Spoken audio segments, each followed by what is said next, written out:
What it do? Bedtime crew. Hey man, listen.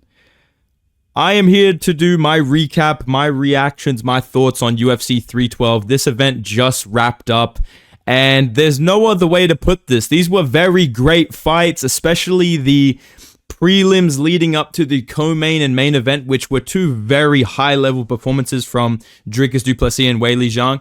But there's only one thing that I'm getting in my DMs. Oh, Bedtime, how good was God? No, dude. This was a Bedtime MMA picks disaster class. This was one of my worst performances of all time.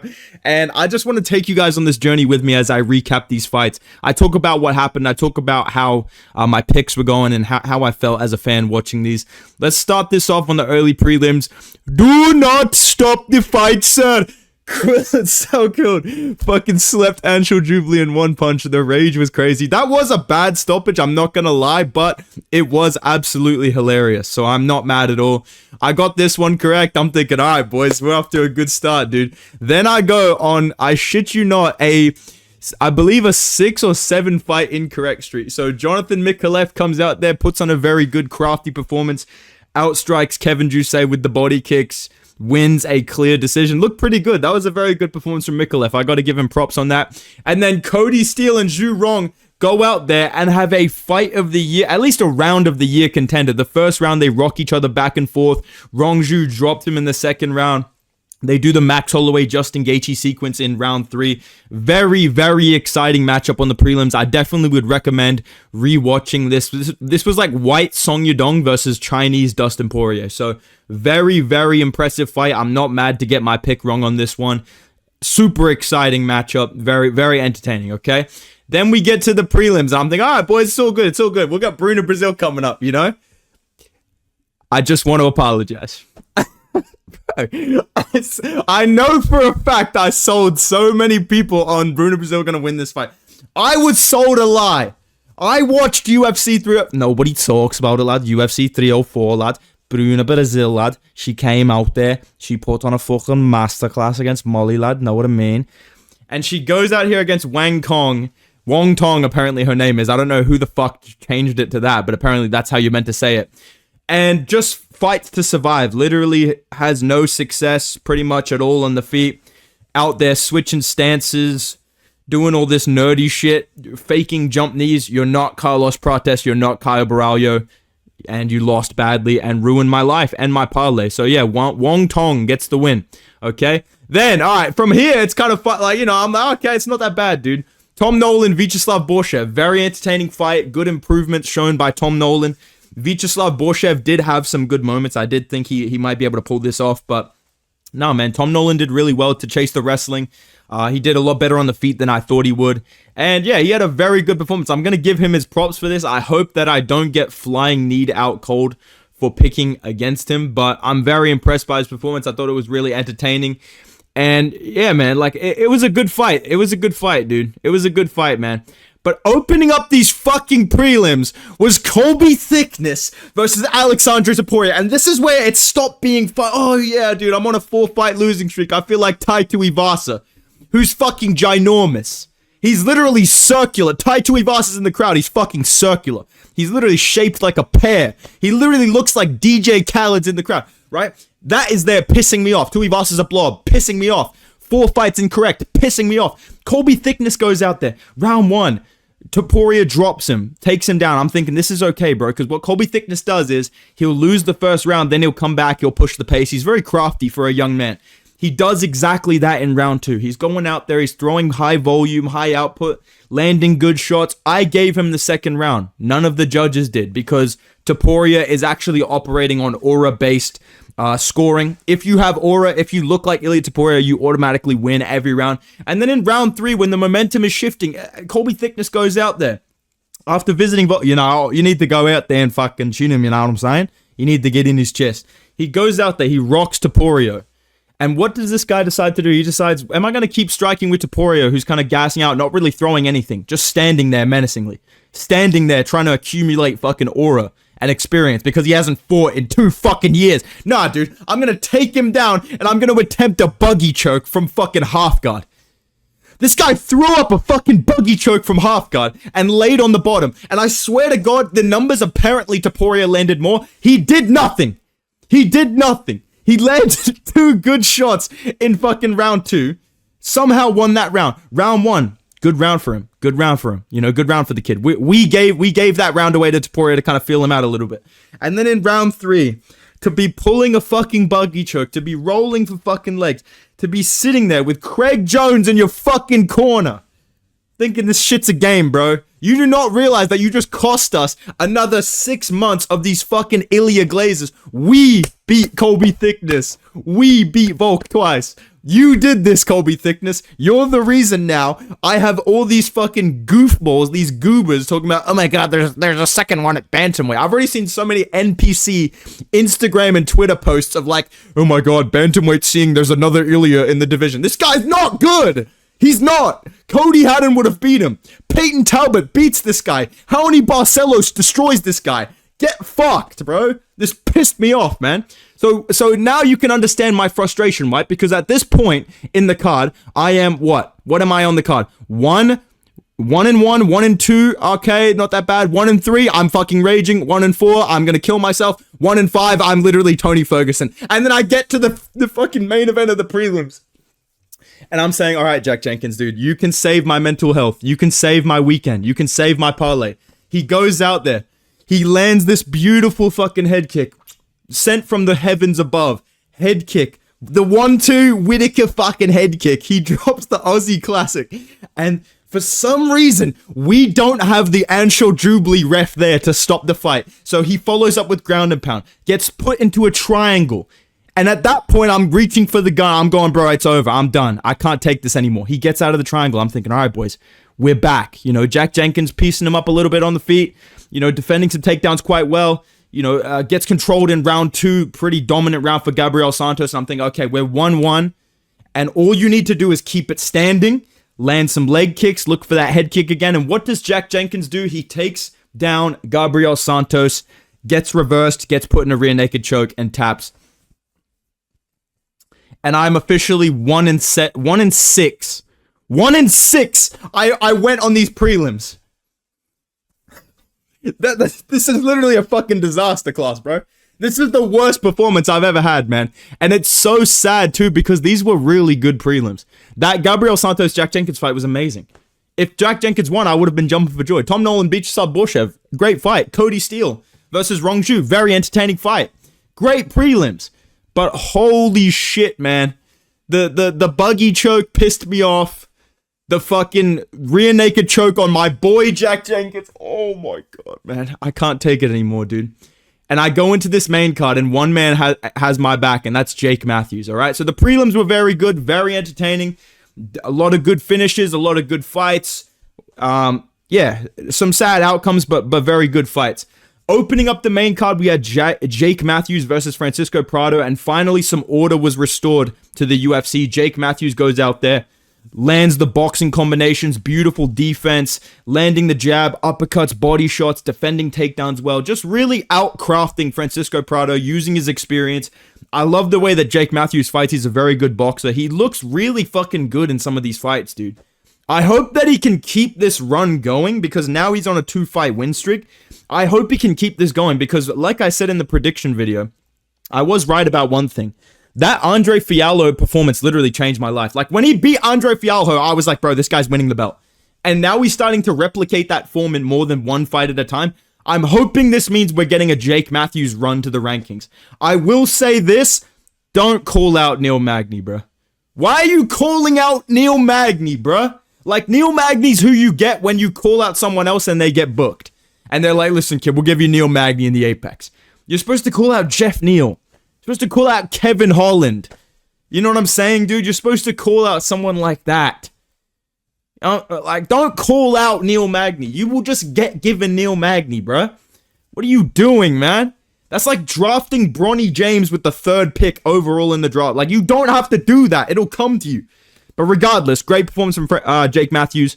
Very, good performance. Not super entertaining, but good win, okay?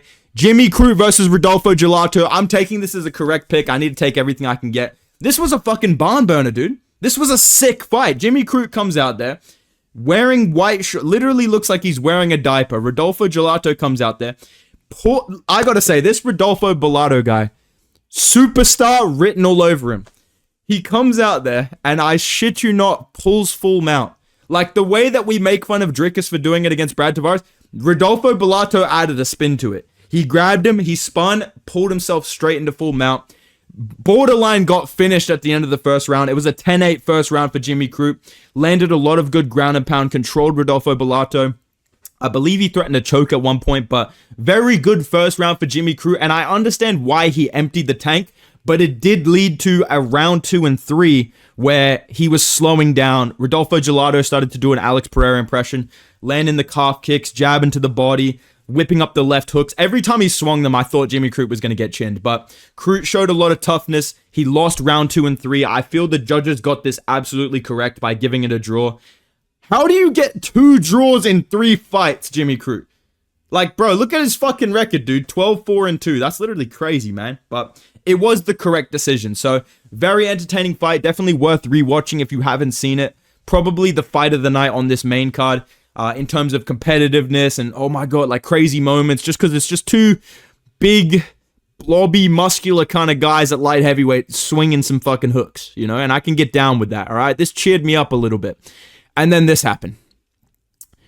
So Justin Tafa goes out there, and he goes in there with Taliesin Teixeira. And there's really nothing I can even hate on him for. It's just depressing to watch, bro. Like, this guy literally just got colded with one shot. Taliesin Teixeira, this blob, just limbers towards him, fakes a takedown, gets him against the fence, and then elbows his fucking face shut, and then finishes him ground and pound. It was over in like 30 seconds. It wasn't even the type of loss where you're like, damn, Tafa's cooked. Like, he is cooked by this result, but I'm just saying it's not a thing where I go, damn, Tafa really sucks. It's just more like, damn, that's fucking disappointing. Like, what do you even do in that situation? Like, what do you actually do in that situation where Taliesin Teixeira, this guy, NBA player build, like, I don't know what this guy's doing in Sydney fighting Justin Tafa. The Lakers literally need a fucking center badly. They just lost Mark Williams, and this guy's out here not getting rebounds for my GOAT LeBron. Nah, he's out here deciding to elbow Justin Tafa's face closed, TKO him, ruin my parlay, ruin the crowd's night, ruin a lot of people's parlays. But it was a good performance. I am excited to see this guy somehow get a top 5 opponent in his next fight. Like, I know for a fact Taliesin Teixeira is getting booked in an Apex main event next. You know this, I know this, we know this. He's fighting fucking Sergey Pavlovich in the Apex next. We know this. It was a very dominant performance. I will give him some credit. He is just such a generated career mode character, though, bro. Like, literally, the UFC, we're losing Israel Adesanya. We need some stars. Let's get Taliesin Teixeira in there, dude. This guy's a big, bald Brazilian dude. Let's get him in there, man. What can you do, man? That was a great performance. Speaking of which, co-main event. I got this right, guys. Guys, stop hating on me, man. I got this right. And I'm not saying I picked the underdog champion to win, but Tatiana Suarez was the favorite. The Joe Rogan effect is real, bro. Joe Rogan had people... People forget, man. Tatiana Suarez, she's beating up men in the gym. They kept saying on the broadcast, oh, Tatiana Suarez beats up men in the gym. Hey, buddy, Patchy Mix doesn't count, bro. Okay, Patchy Mix does not count as, oh, I'm beating up guys in the gym. Someone saw her, like, play fighting with Patchy Mix in the gym and was like, yo, she's tapping out dudes in the gym. Like, I'm sorry, bro. If you're tapping out Dustin Stoltzfus and Patchy Mix in the gym, that does not count. And Tatiana Suarez went out there, honestly reminded me of a young Brian Ortega, bro. This was like Volk versus Brian Ortega in female edition, basically. That's the only way to describe this. Tatiana Suarez won the first round. She got a takedown. She held down Weili Zhang. She tried to jump a guillotine, ended up on bottom. Weili Zhang landed some ground and pound. And from that point on, it was just Tatiana Suarez diving on the legs, getting pieced up in the pocket, getting thrown against the fence. Weili Zhang trying to get a guillotine herself, getting takedowns. Nasty ground and pound when she's defending the takedowns. This was a really fucking good performance from Weili Zhang. Like, this was I picked her to win, and I thought that she would have some adversity early on. I thought it would be more competitive, though.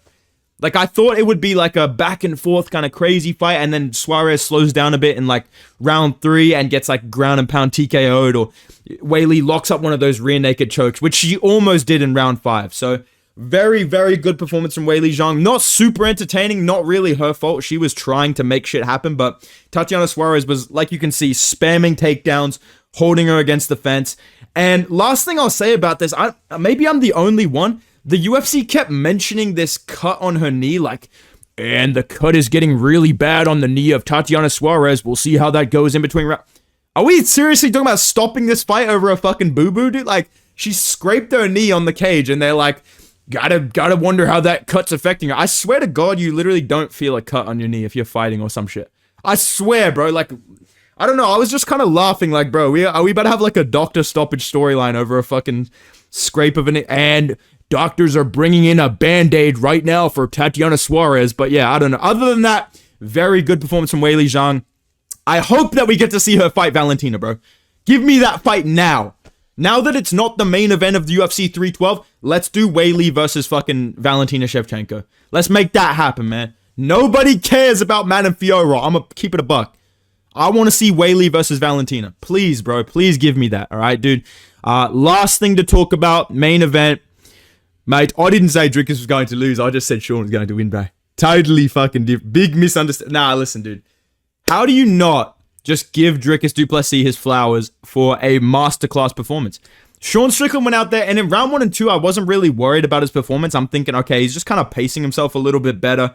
He's still landing good shots. He's still landing pretty good right hands and jabs. He didn't really kick as much as I thought he would. I guess he was a bit worried about the takedown threat, but Dricus didn't shoot any takedowns except for one in the 3rd round, and Sean just got straight back up, so he just stopped worrying about it. All Dricus did was kind of fucking piece up Sean Strickland. Like, this guy fucking went out there. It's not funny anymore, man. That's what I'm gonna say about Dricus. This shit ain't a game anymore. This guy's doing some spinning shit, but he's going out there. He's kind of like picking shots a lot better. He's not really doing goofy, ridiculous shit anymore. He's kind of locked in a little bit, and he had a really good performance. I thought Sean was gaining some momentum from round 3 and going into round 4, but as soon as Dricus broke his nose with this big right hand, Sean like freaked the fuck out. Like, Sean started running away. He's like holding his nose, and from that point on, Sean Strickland did tough it out really well. I will give him some props. He toughed it out. His defense was still pretty solid, but he just couldn't throw anything. Like, they told him to stand and bang, and you got to get a finish in round 5. And I'm not a delusional person, okay? In round 5, going into in between rounds, and they're going, Sean, you got to finish him, Bubba. Sean, you got to get that finish, Bubba. I'm going, well, that's just not going to fucking happen, dude. The only way Sean would win this fight is by fucking decision. So going into that 5th round, I'm like, well, we're fucking done here, bro. Soon as that right hand landed and broke his nose, I'm like, all right, there goes my picks, bro. I just fired up recording the video, bro. I didn't even worry about watching the rest of the fight. I knew it was going to be Dricus by decision. But yeah, very good performance from Dricus du Plessis. Great use of the body kicks. His boxing looked a lot better than previous fights. He has made some improvements there. I thought he would wrestle a little bit more, but we still don't really know what it's going to look like when he fights Hamza. I'm glad that that's next. I do want to see Dricus versus Hamza. Like, I think that's way more competitive than Sean versus Hamza. So I am glad in some case that Dricus won this so that we can get DDP versus Hamza. But all I'll say is, bro, why are you calling out Pereira, bro? Nobody wants to see that shit. Not a soul wants to see that. Don't give Pereira any fucking ideas, bro. He's already in there in between rounds, clip from, Shoma. Shut the fuck up, man. Cross that off the bingo, dude. But yeah, I hope, I'm excited to see Dricus versus Hamza.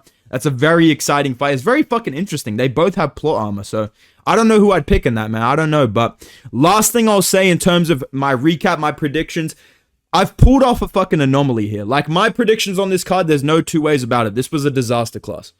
This was an absolute disaster class, Tony Ferguson level fall off for me on this card in terms of my prediction rate. But somehow, on bingo, I've gone fucking crazy. I'll put it on the screen right now. I've literally gone fucking stupid on bingo. Look at all of the squares we've crossed off, dude. We've literally crossed off half the fucking board. So, in that respect, I was quite accurate with my predictions of this card. But all in all, good fights. Main event was kind of boring, but like it was still impressive from Dricus. Same with the co-main event. The rest of the card was pretty entertaining. Good finishes. There was like 2 or 3 boring fights, but otherwise, pretty entertaining fights. The name value made it so that it's not as exciting. Like, if these were big names and these were the outcomes, like KO, 50-45, this guy broke his nose or whatever. Like, if it was the whole card was big names, this would have been one of the best pay-per-views in the Australian kind of collection of pay-per-views. I think it would have been better than 305 if we had some big names and we were getting 30-second KOs on the card. You know what I'm saying? But all in all, I'm going to give this like a 7 out of 10. Like a 6.5 or a 7 out of 10. The prelims were pretty good. Yeah, definitely rewatch fucking Rongju versus Cody Steele. Rewatch Jimmy Crute versus Rodolfo Gelato. And yeah, man, these are my thoughts. This is my immediate recap, my reactions to UFC 312. Let me know what you guys thought in the comments down below. I'm sure I'm going to be getting absolutely fucking roasted in the comments. I expect nothing less, bro. You know that. Here's the fucking thing, dude. That's what you fucking get when you fucking have these picks, dude. You know it is what it is, dude. I made these picks for you fucking guys, dude. But yeah, let me know your guys' thoughts in the comments. Make sure you subscribe if you're not already. Drop a like. Yeah, man, go follow me on Instagram and Twitter at BedtimeMMA. I'm gonna be dropping a video tomorrow and the day after as well, so stay tuned for that. Have a good one, boys. Goodbye.